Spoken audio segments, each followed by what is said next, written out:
네, 안녕하세요. 오늘도 천자문 익히기 시간이죠. 29일차 과정입니다. 29일차. 자, 오늘은 어떠한 그 식기가 나왔나 한번 보겠습니다. 첫 글자를 보면요. 이게 재앙 화자죠, 화. 그 다음에 두 번째 글자는 인할 인자. 인과관계 할 때 쓰는 거죠, 인할 인자. 그 다음에 악할 악자네요. 그다음에 우리가 적금 든다, 적금 찾으러 간다 할 때 그 쌓일 적자입니다. 쌓일 적자. 그러면 재앙은 인한다. 뭘로 인하냐? 악이 쌓이는 걸로 인한다. 뭐 요거까지는 쉽죠. 자, 그럼 뒤에 요거 그대로 대꾸가 됩니다. 어, 재앙은 인한다니까 복복자죠. 복은 연이라는 거는 인연이다라는 얘기죠. 이게 연이 다 있다. 뭐에 연유한다. 뭐 이런 얘기죠. 그러니까 복은 연유한다. 뭐에 여기 악이 쌓여 있다 했잖아요. 선이 경사났다. 이게 경사다. 이게 좀 이 내용이 헷갈리죠. 복은 연유한다. 선이 경사나는 것으로 연유한다. 재앙은 인한다. 악이 쌓인 걸로 인한다. 이게 무슨 내용인지 알려면요. 원래 이 글자의 원래 내용이 무엇인가? 이걸 알아야 됩니다. 이거 압축한 거거든요. 그러니까 우리가 이 천자문을 익힐 때는요. 원래 이 8글자만 가지고 올 게 아니고 이거의 원래 글자는 무엇인가? 항상 매 글자마다 매 이런 식구마다 이 주웅사라는 사람이 이걸 지었는데 항상 그 고사를 인용을 합니다. 지금 이 여기 이 글자도요. 그러니까 화인 악적이요 보견 선경이라 이 글자도 뭐냐면 역경 그러니까 주역에 보면은요. 그런 게 있어요. 이게 적선지가라는 게 있어요. 여기 쌓일 적자가 그대로 나오겠죠. 이렇게 쌓일 적자는 이게 아니고 이렇게 가겠죠. 이렇게 벼와 자를 놓고 이렇게 이게 뭐냐 그러면 빚지다라는 얘기죠. 채자죠. 그럼 이게 그러니까 이게 쌓일 적자 선의 지가라는 거죠. 그러니까 이게 적선 양이 이렇게 있고요. 두 마리의 눈알이다. 예, 적선 지가라는 게 나옵니다.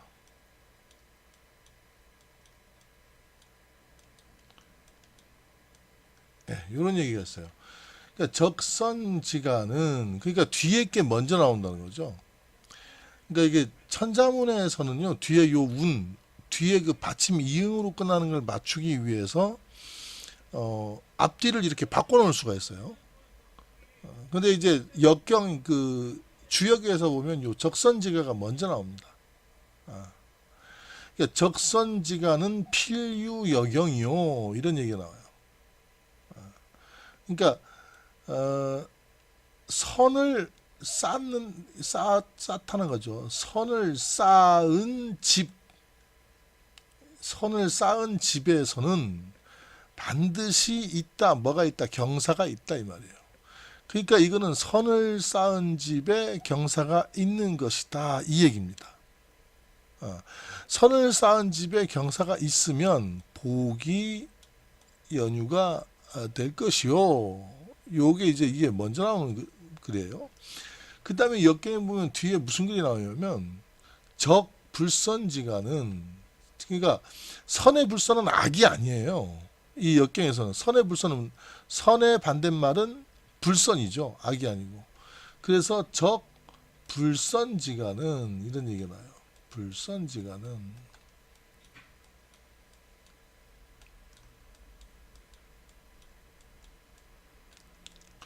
적불선지간은 필유역앙이라 이런 얘기가 나옵니다.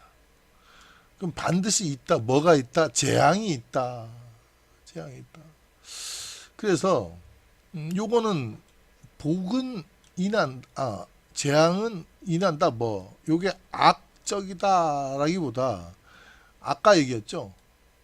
적불선지가다. 그러니까 불선을 악이라고 보면 악을 쌓은 집이다 이 말이에요. 악을 쌓은 집. 그래서 그 악이 쌓인 집이라고 해도 그렇게 큰 뭐는 없겠습니다만은 여기 참 대구에서처럼 선을 쌓아 경산한 집, 악을 쌓은 집, 뭐 이렇게 이거는 이렇게 해서 사실은 주술로 악이 쌓인다, 선이 경사가 난다, 뭐 이렇게 이 8글자로만 보면은 그렇게 해석을 해야 되는데 저는 의미적으로 이 역경에 있는 거를 풀어드리는 거예요. 이 역경에 있는 거를 이게 지금 압축을 한 내용이거든요. 적선지간은 필유여경이요. 적불선지간은 필유여앙이라 요 글자를 이렇게 8글자로 만든 거거든요. 그래서 화인악적이요. 요건 화가 이게 먼저 나오죠. 역경보다. 역경은 이 뒤에 게 먼저 나옵니다. 이렇게 바꿔놓은 거는 이런 이응자 받침을 위한 요 경자에 보면은 이응자 받침이 있죠. 그러한 운을 위함이다. 어쨌든 그대로 해석을 하자면 화인악적이요. 재앙은 악이 쌓임을 인함이요. 복연 선경이라. 복은 선이 착함이 쌓여서 경산한 거에 연유하느니라. 뭐 이 정도 해석이 되겠습니다. 자, 그 다음에 글자들을 한번 보도록 하겠습니다. 자, 처음 글자죠. 재앙화자입니다. 재앙화자. 재앙화자를 보게 되면요, 요 왼쪽에 있는 요 보일 시자는 이렇게 쓰죠. 요 보일 시자는 자, 이렇게 놓고요. 부수로 써 있죠. 즉 어떤 재앙이냐, 이게는 제사 지낸다는 얘기거든요. 보일 시자는. 그러니까 조상신이라든가 영적인 존재들에게 재앙을 받는다 이 얘기고. 그럼 여기 이제 와라는 게 삐뚤어질 과자가 뼈다귀를 나타낸 거죠. 뼈다귀를 나타낸 게 이제 발음으로 쓰였다는 거죠. 근데 발음으로 쓰였는데 요 뼈다귀하고 입이 있는데 발음으로 쓰였는데 이게 왜 삐뚤어진다 요 얘기가 또 이게 하필이면 이런 발음으로 쓰였을까? 즉 무슨 얘기냐면 왜 삐뚤어지다는 것. 삐뚤어지게 살든가 행동하든가 하면 이런 조상들이라든가 신적인 존재들에게 이런 재앙을 입는다. 똑바로 살아라. 그런 글자에도 그런 뜻이 있다는 겁니다. 다음 글자 볼게요. 이날 인자 보겠습니다. 이날 인자 같은 경우에는 사실은 사람이 어디에 있죠, 이렇게. 이게 사람입니다. 사람. 예, 사람이에요, 이렇게. 이 큰 대자는 원래는 이제 이렇게 사람을 얘기하는 겁니다. 사람이 이러한 어찌 보면은 뭐 꽉 막힌 성이다 뭐 이렇게 해도 되겠는데 그거라기보다는 자 여기 그림에 보이죠? 자리에 누워 있는 모습을 얘기하는 겁니다. 이게 나중에 이날 인자로 바뀝니다.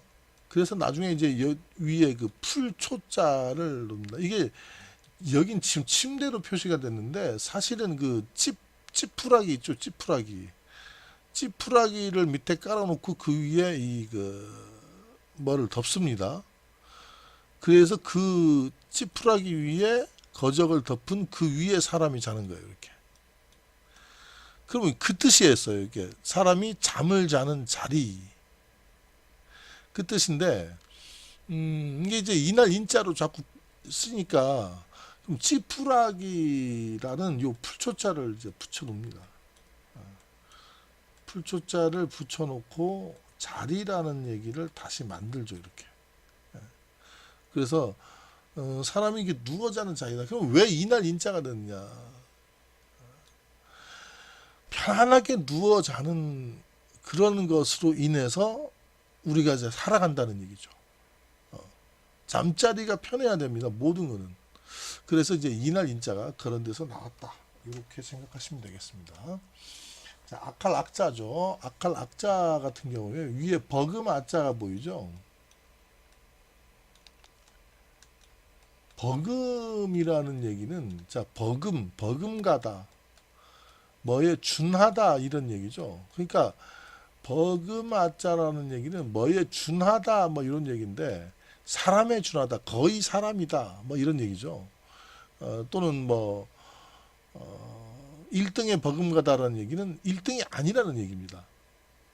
그러니까 이게 버금 아자라는 뭐가 아니다라는 얘기에 굉장히 가깝습니다. 요게 이제 버금 아자거든요. 그러니까 여기도 지금 잘 보면은요, 굉장히 대궐집 같지만 사실은 사방이 꽉 막힌 사방이 지금 꽉 막혀 있죠. 이건 집이라기보다는 일종의 크게 보면은 성이겠고 성. 작게 보면은 감옥이겠고 그런 얘기가 나오고 있죠. 그래서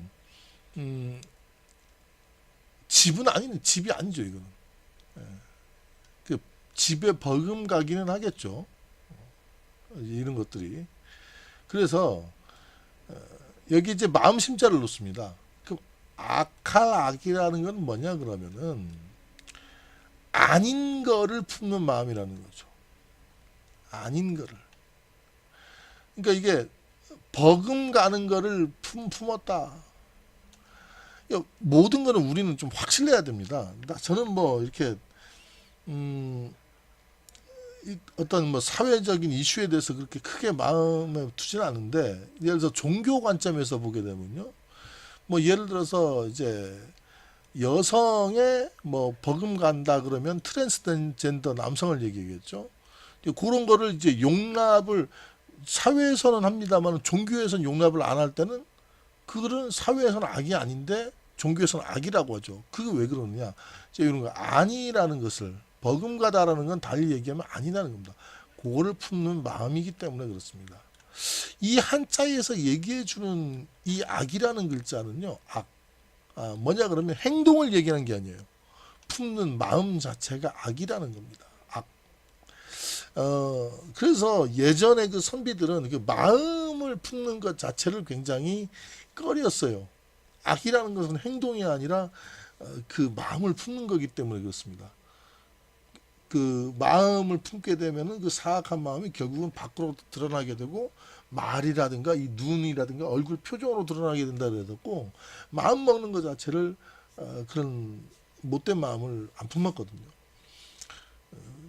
지금도 좀 그런 정신이 좀 필요하지 않나 그렇게 생각을 합니다. 지금 뭐 여러 가지 이슈들이 있죠.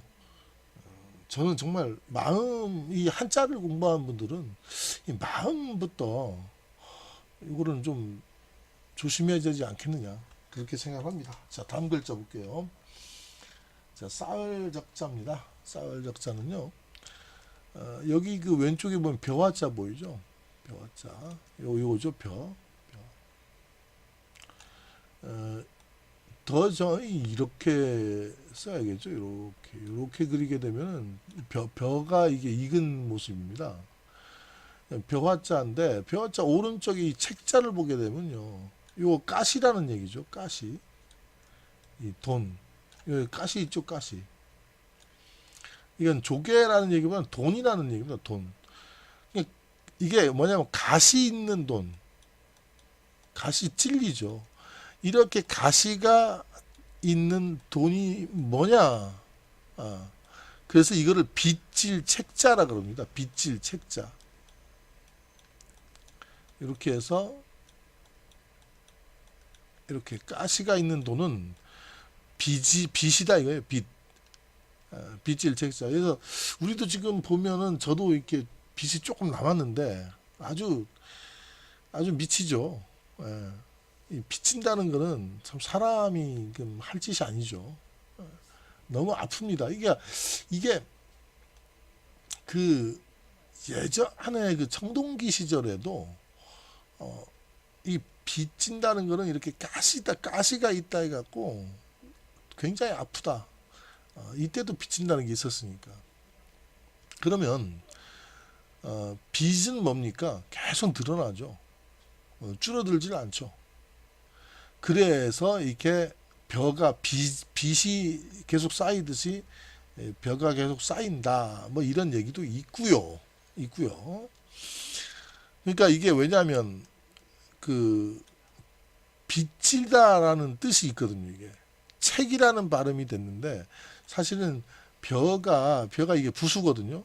뜻이 벼예요. 벼가 이렇게 차곡차곡 볕 단위 쌓이는 모습을 쌓을 적자라 그럽니다. 근데 이게 발음을 빚질 책자를 갖다가 발음을 표현했단 말이에요. 그 왜 빚질 책자를 갖다가 발음을 표현했느냐? 어떤 그런 거는 두 가지가 있어요. 즉 빚이 자꾸 늘어난다 이런 개념이 이제 하나가 있고요. 두 번째 개념은 요거 자체가 좀 빚진 것이다 이거예요. 이게 늘어나는 게 과연 너 거냐? 그건 아니고 어떤 한자 개념으로 설명하면 왕한테 빚졌다는 거죠. 왕한테 줘야 될 거다 이거죠. 항상 그런 걸 잊지 말아라. 이런 빚질 책자를 놓고 그것은 네게 아니고 왕한테 빚진 거다. 이런 뜻도 있습니다. 두 가지 뜻이 다 있으니까 여러분이 두 가지 뜻을 다 생각해 보시기 바랍니다. 쌓을 적자였습니다. 다음 글자 볼게요. 복복자입니다. 복복자 아까 재앙화자에도 보면은 이렇게 이런 게 있었죠. 이런 거 제가 아까 뭐라 그랬죠? 이것은 조상신 혹은 이제 신적인 존재, 영적인 존재를 얘기한다. 그런 거죠. 제사를 얘기한다 그랬습니다. 그러면 이제 오른쪽에는 요거를 뭐라 그러느냐? 이거는 꽉 찬 술단지를 나타내는 겁니다. 발음으로 쓰였죠. 이게 술단지에서 이 제사를 할 때 제사상에 술을 따르고 있는 여기 갑골문에 보면은 여기 있죠. 여기 이제 이렇게 술이 떨어지죠. 이 술병에서 술병이 이렇게 해서 이게 요거보다는 더 정확하게 얘기하면 이렇게 생겼겠죠. 이렇게 해서 다리가 이렇게 세 개가 달린 술잔이죠. 이렇게 해서 여기서 술병이 이렇게 떨어지고 있는 술이 떨어집니다. 그러니까 제사 의식을 이렇게 행하는 거죠. 아주 좋은 술을 이렇게 올리는 거고 그러면 복이 온다. 그 제사가 굉장히 중요했습니다. 이게 한자라든가 이런 걸 봐도 정말 중요한 거고 이렇게 좋은 술을 올리면 복이 오고요. 그 다음에 아까 화자를 다시 한번 볼까요? 딴짓하면은 자 딴짓한다, 비뚤어진다, 어긋나다, 자 이런 거죠. 또는 이게 뭐 뼈다귀라고 아까 제가 뼈다귀라고도 했습니다. 어찌됐든 그러면은 이게 화가 온다. 이게 나중에 뭐 제가 기회가 될지 모르겠지만 이게 제사에 대한 이런 문화가 좀 있어요. 지금도 중국에는 그런 문화가 있는데 많이 신성시했습니다. 그래서 복과 화는 전부터 제사하고 관련된 글자가 나올 정도로 제사를 중요시했던 거죠. 그래서 딴짓하지 말고 열심히 제사를 잘 지내라. 그럼 복이 온다. 지금 시절에 그거는 이제 얘기가 좀 안 통하는 얘기겠지만 과거에는 그랬다는 거죠. 그래서 남아선호사상도 여기에서 생겨나는 거죠. 꼭 예전 것이 다 잘 됐다고 보기는 힘듭니다. 자, 어쨌든 복자였습니다. 자, 그 다음에 볼게요. 인연 연자. 자, 인연이라는 거는 이 실로 이렇게 묶어진 거죠. 요게 부수자입니다. 그러니까 이게 실사자가 실멱자, 실사라고 하죠. 요게 부수인데, 즉 실로 이렇게 이어진 거, 요게 바로 인연이라는 거죠. 너와 나는 인연이다라는 얘기는 너와 나는 이렇게 실로 묶였다라는 얘기죠. 그러면은 요 오른쪽에 있는 게 이게 발음으로 쓰였는데, 왜 하필이면 이게 돼지를 썼을까? 돼지를 왜 인연으로 썼을까 생각. 돼지가 의미하는 것과 실이 의미하는 것을 우리가 생각을 해봐야 돼요. 그러니까 인연이라고 하는 거는 이 실이라는 것도 그래요. 이게 근데 이제 뭐 실을 떠나서 실은 이제 아까 제가 실로 이어져 있다 제가 말씀드렸죠. 실을 떠나서 이 돼지라는 거는요. 잔칫날이라든가 혹은 또 이렇게 돌아가신 날이라든가 좌우전 여러 사람을 이렇게 대접할 때 잡는 거죠. 제가 어릴 때까지만 해도 이렇게 누구 결혼식이 있다 그러면요 돼지를 막 10마리씩 잡고 그랬어요. 그리고 저도 어릴 때 어릴 때는 마을에서 이렇게 젊은 사람들이 가서 이렇게 돼지를 잡습니다. 저도 이제 가서 이렇게 돼지를 잡는데 많이 쫓아갔었는데 순대도 좀 만들고 했어요. 저는 이렇게 큰 다라에 놓고 순대도 만들고 또 이렇게 불도 이렇게 삶고 돼지 삶는 데 가서 저도 이 불 삶는 사람으로 있어봤고 밖에서 이제 윷놀이도 좀 던져보고 했었던 그런 기억이 있습니다. 그러니까 저 세대까지는 그래도 조상들이 이렇게 내려오던 그런 풍습들을 했었다는 거죠. 아무튼 근데 이게 돼지라는 거는 인연이 있는 날에 잡는 동물입니다. 그래서 인연 연자에도 이런 잔칫날에 잡는 돼지를 놓고 실로 이어지고 돼지를 잡고 뭔가 결혼식 풍습하고 굉장히 밀접한 겁니다. 너와 나는 인연이라고 했을 때 그 인연이 바로 이런 돼지 잡는 인연을 얘기하는 거죠. 그래서 이 돼지가 나오게 된 겁니다. 자, 인연 연자였습니다. 자, 그 다음 가볼게요. 착할 선자입니다. 착할 선자는 여기 위에도 이렇게 보이지만 양양자가 보이죠. 양양자가 다른 글자에 붙었을 땐 이렇게 씁니다. 여기 양양자거든요. 그래서 여기 갑골문을 보게 되면요. 양양자 밑에 눈알이 있죠. 눈알이 있죠.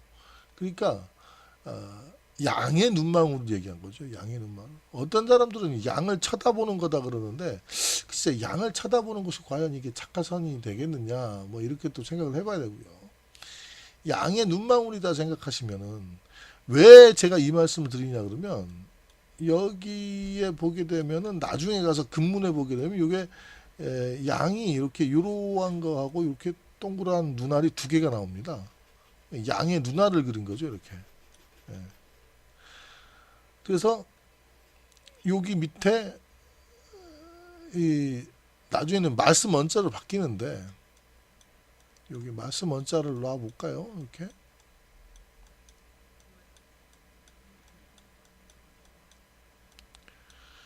자, 눈알에서 말씀 원자로 바뀌어요. 그럼 말씀 원이 몇 개 있습니까? 두 개가 아니고 많이 있는 거죠. 근데 원래는 양 밑에 동그란 눈알이 두 개 있어 갖고 양의 눈망울을 얘기하는 거예요. 양의 눈망울이 굉장히 선하죠. 뭐 초식 동물들이 다 선합니다만은 양이라는 것이 아주 좋은 뜻으로 쓰이거든요. 한자에선 이 양양자가 들어간 것 중에 나쁜 글자가 하나도 없어요. 그래서 이게 좋은 뜻으로 쓰이는데 그 밑에 눈알 대신에 이렇게 이제 말이라는 것이 들어가면서 이 양이 좋다 그러는 거예요. 정말 좋은 양이다. 제사하기 좋다. 그래서 이게 좋다라는 뜻으로 이렇게 이제 바뀐 거죠. 근데 좋지 않으면 안 좋은 건가요? 그러면 이게 뭐 양이 좀 홀쭉하거나 이건 안 좋은 거예요? 그러한 개념이라 우리가 원래 이 갑골문 개념으로 들어가면 그러니까 지금 이건 뭡니까? 소전체 개념으로 들어가면 비교 개념이 들어가요. 비교의 개념. 비교를 해서 너보다 얘가 좋다 그러면 얘는 불선이 되는 거고 얘는 선이 되는 거죠. 이 글자로 따지면 좀 말이 안 되는 거고요.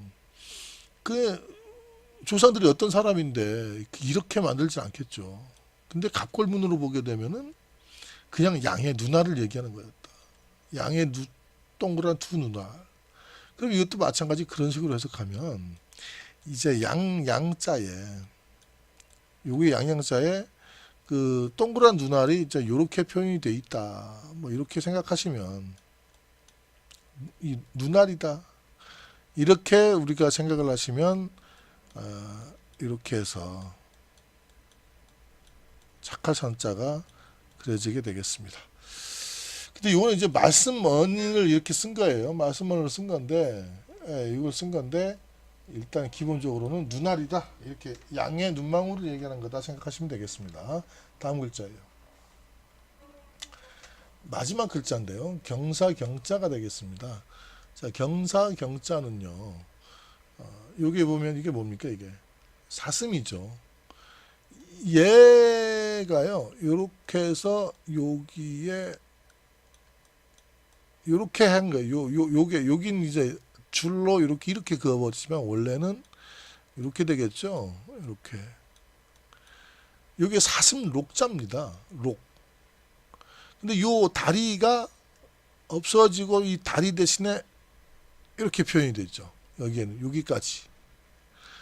이 사슴이라는 얘기입니다. 사슴. 그 다음에 이렇게 마음이죠. 그러니까 사슴을 준비하는 마음이다 이 말입니다. 사슴을 준비하는 마음. 여기 사슴 가죽이라고 나오는데 물론 가죽이라고 볼 수도 있는데 뭐 가죽이나 사슴이나 뭐 똑같죠. 제주도 탐나 제가 뭐 지금 또 제주도에 살고 있습니다만은 제주 그 탐나 그 기록에 보면은요 이렇게 탐나국의 특산품 중에 하나가 요 사슴 가죽이었습니다. 사슴 가죽이 여기 그 탐나국의 특산품이에요. 그냥 말린 전복하고 사슴 가죽. 요게 그 탐나국의 가장 큰 특산품이었다. 귤이 아니었다는 거죠 예전엔. 근데 어쨌든 그만큼 귀한 거였죠.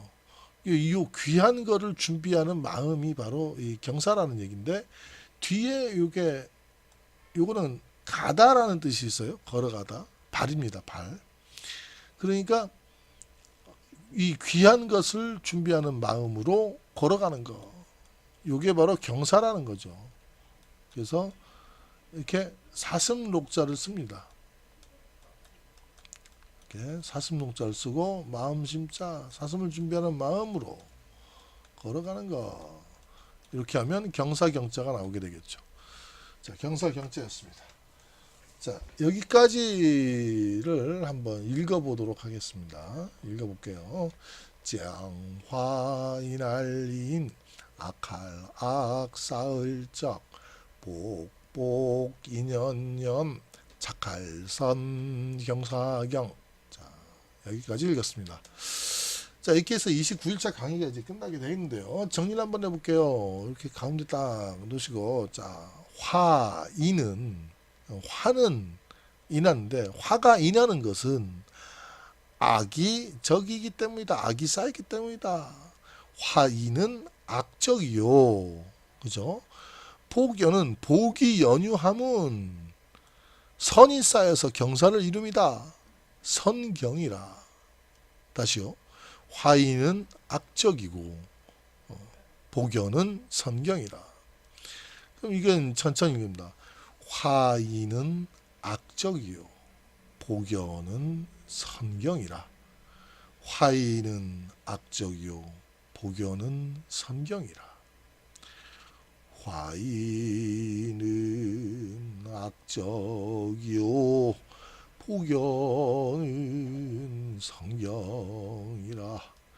화인은 악적이요 복연은 성경이라.